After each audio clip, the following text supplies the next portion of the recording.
Welcome to the Australian Prescriber Podcast. Australian Prescriber, independent, peer-reviewed and free. I'm Denali Pereira, your host for this episode, and it's a pleasure to be speaking to Professor Richard Lindley. Richard is a Professor of Geriatric Medicine at Westmead Applied Research Centre and the Faculty of Medicine at the University of Sydney. Richard writes about the pros and cons of oral anticoagulation in non-valvular AF and the importance of sharing the decision-making with patients. Richard, welcome to the program. It's nice to be able to discuss these issues. Yeah, it is, definitely, especially when it's something that's so prevalent. So speaking of which, Richard, let's kick off with your comments in the article around the prevalence of AF. Why is this increasing? I would have thought that the prevalence of high blood pressure and high cholesterol was increasing too, but you suggest otherwise? Yes, AF is interesting because of all the classical risk factors for stroke, AF is actually increasing globally. We've actually done extremely well controlling blood pressure, especially in places like Australia. And we're doing very well with controlling cholesterol. And Australia leads the world in reducing smoking with legislation. But AF is increasing, and it's interesting to speculate on why this is the case. It could be a very simple reason, is that we're so successful with interventional cardiology and primary and secondary prevention. A lot more people are living older with diseased hearts. And diseased hearts are the ones that tend to get atrial fibrillation. So I think this is just a reflection of successful aging in the community. Okay, so just part of this aging process that we're obviously seeing with more and more of with an aging population. Yeah, I think, as people get older, their hearts are older, and this is what's driving the atrial fibrillation. And it's quite interesting to see what's happening with stroke. For ischemic stroke, atrial fibrillation is now causing perhaps up to 2/5 of ischemic stroke. And this is a big change from a few decades ago when the strokes due to AF was a much smaller proportion. But as we've had success in reducing the other classical vascular risk factors, AF is becoming the predominant risk. And, as a stroke doctor, I all too often see people coming into hospital with a major ischemic stroke, and they have been known to be in AF, and for whatever reason, they've just not been treated. Okay, well that actually leads me really nicely into my next question. So you've mentioned in your article that the 40% of ischemic stroke is largely due to this large artery occlusion for patients who are in AF but not anticoagulated. What proportion of these patients do you think might be undiagnosed AF? Because as we know, people can be walking around in AF and feel perhaps nothing out of the ordinary. Well, that's a very good question. I think that the honest answer is we don't exactly know. Okay. But it's going to be a large proportion of people. AF can be very asymptomatic. So, opportunistic checking at general practices and taking action when atrial fibrillation is seen, I think, is the most important thing. The amazing thing with anticoagulation for AF is there is substantial undertreatment. And undertreatment is far more common than overtreatment, which also exists. Yes. So your article mentions that part of the challenge is that research suggests only about 2/3 of patients were willing to accept the guideline recommended treatment. And this could be, the answer to part of what you were saying and this undertreatment being so common. Why do you think this is the case? Do you think perhaps it's a poor understanding of what the risks and benefits are of anticoagulation? It's a complicated field. We're offering a treatment that's a prophylactic treatment, a bit like a vaccination. But unlike vaccination, this treatment does have a risk. And it really just behoves us as doctors to make sure we have the right conversation with the patients. Now, research with patient preferences has identified that if there is a 1% absolute stroke reduction annually with stroke, with anticoagulation treatment, patients are usually willing to accept that, despite the risks of bleeding. And it's also important to note that patients are frightened of stroke and doctors are frightened of bleeding. There needs to be a conversation to just so both patient and doctor are comfortable with the decision. And I must say, the alternatives to warfarin do help with this discussion. The number of times a patient has said to me, I'm willing to take any treatment, but I'm not having that warfarin, doctor.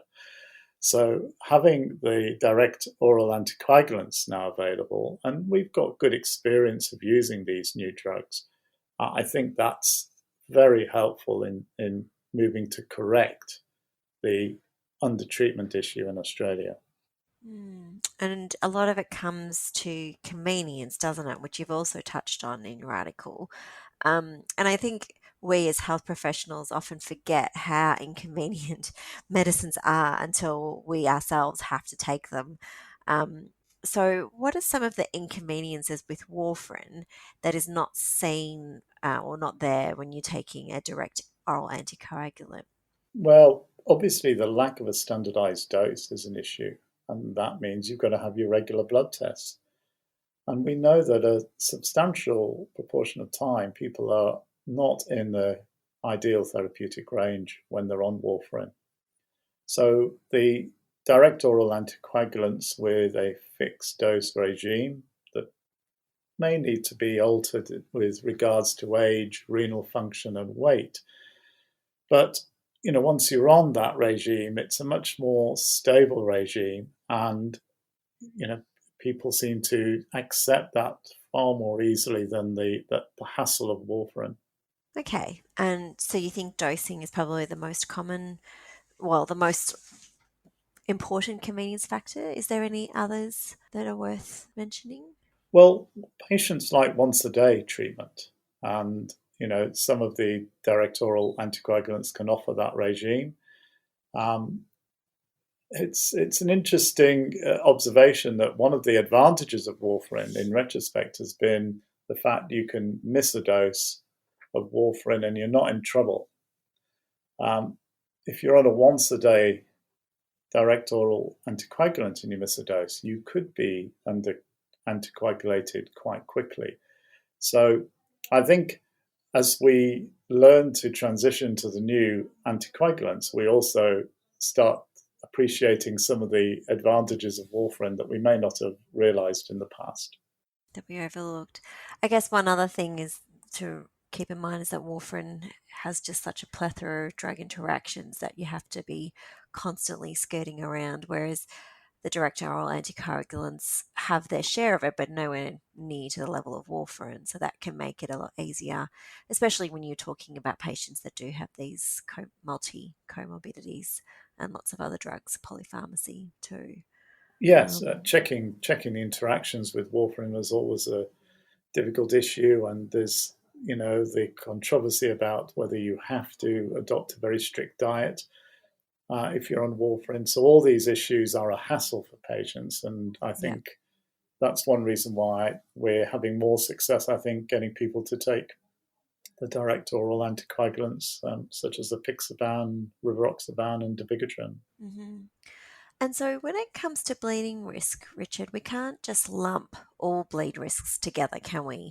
Can you tell us more about the risk of intracranial versus gastrointestinal bleed risks for both the direct oral anticoagulants and warfarin?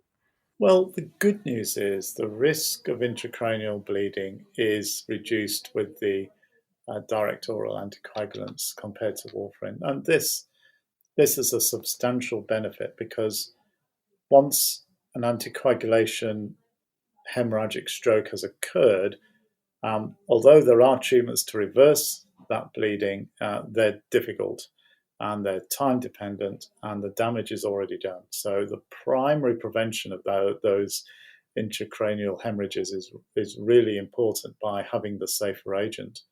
Conversely, there's an observed increase in gastrointestinal hemorrhages with the newer agents, some of the newer agents. But GI bleeding is less fatal, more easily managed, and so I think the substantial benefit of the new agents is the reduction in intracranial bleeding. So I guess that's really important to explain to patients, because a bleed is a bleed is a bleed to a lot of, lay people, whereas we understand that intracranial bleeding is obviously a lot more serious than a gastrointestinal bleed. So that when people talk about bleed risk, separating the two is quite important, I think. Um, Now, moving on to the scoring system, Richard, there's the CHADS 2 VAS score has evolved over the years. In my short time of practicing, I think I've seen about 3 different versions of this over time, but it's looking quite good now. How well is this tool used to decide whether a patient needs anticoagulation or not?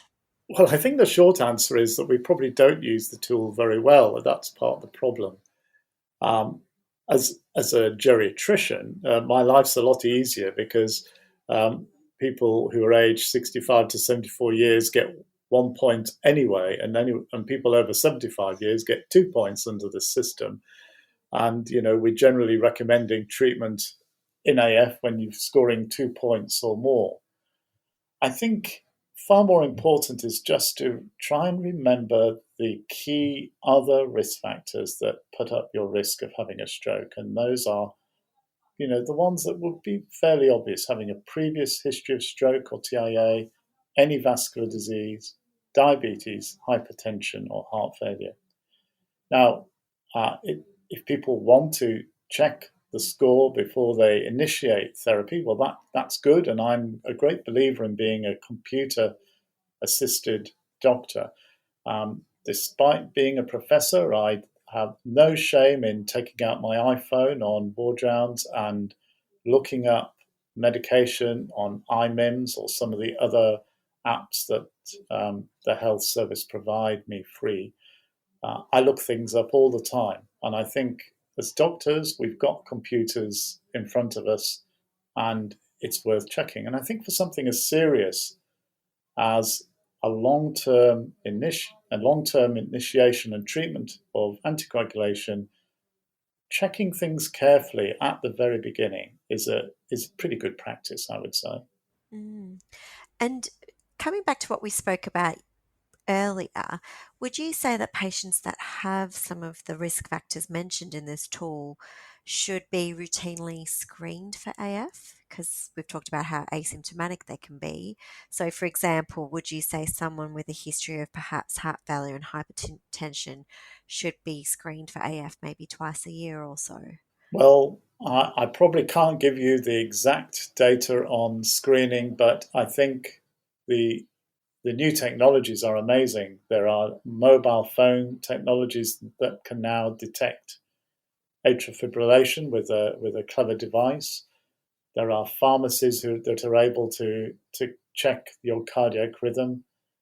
If you're seeing, your regular specialist, a cardiologist, you're often going to be getting a routine ECG. But what I was saying earlier, that the probably important thing is that if AF is detected, something must be done. And what we do know is that AF is commonly detected and nothing is done.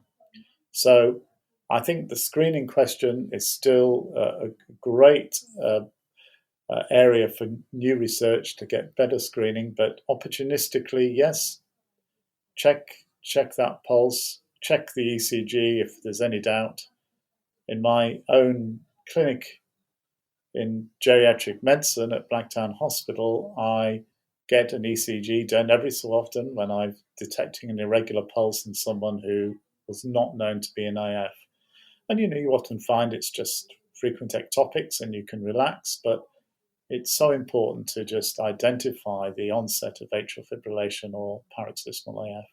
Okay, so moving on to some of the risk scores that predict bleeding in patients on anticoagulation.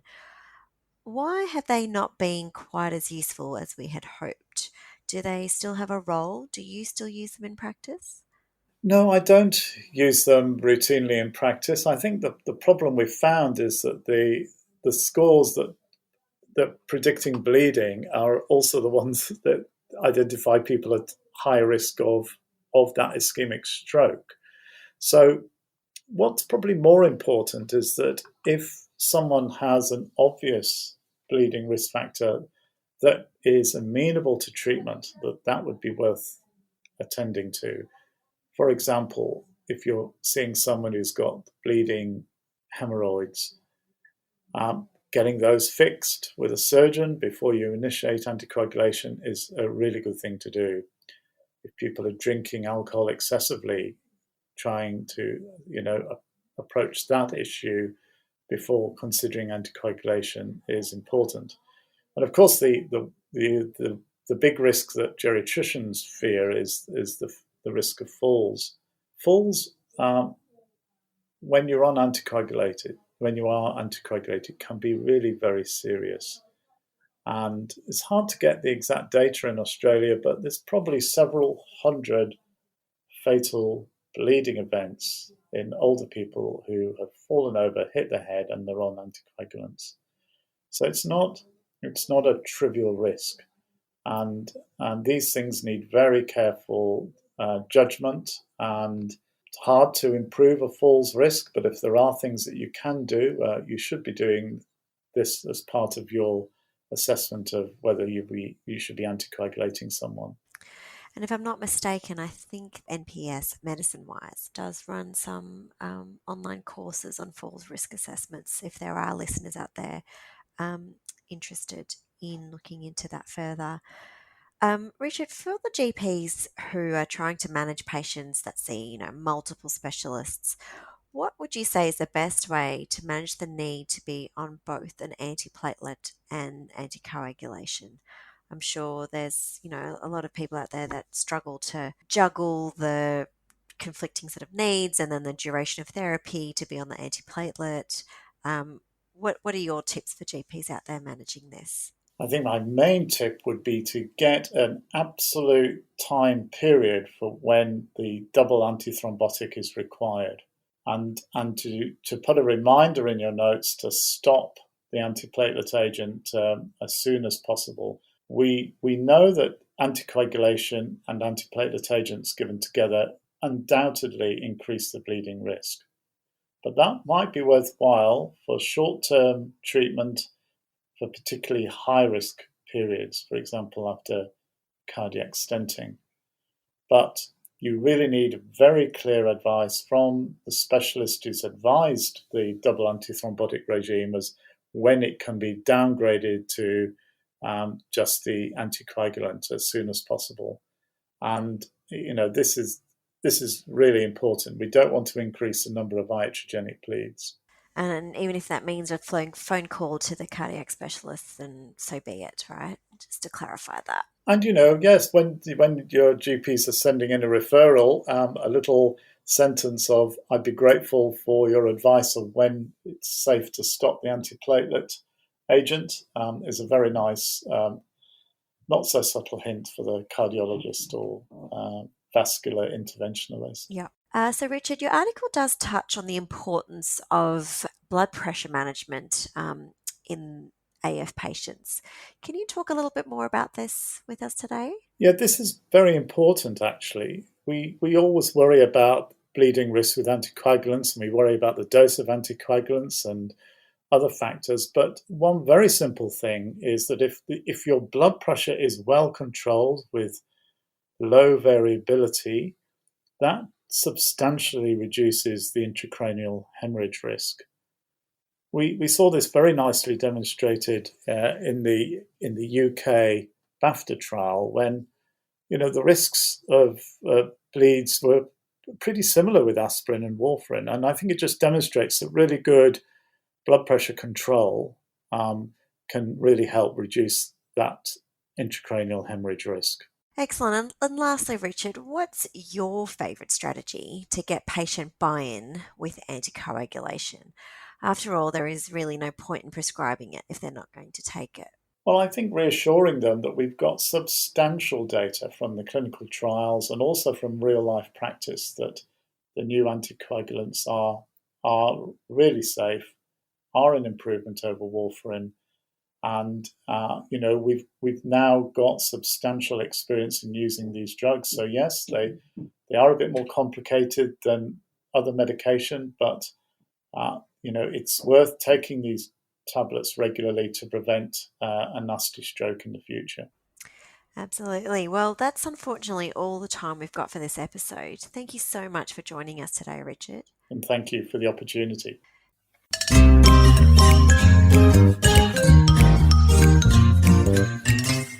The views of the hosts and guests on the podcast are their own and may not represent Australian Prescriber or NPS Medicine Wise. I'm Danelli Pereira, and thanks for joining us on the Australian Prescriber podcast.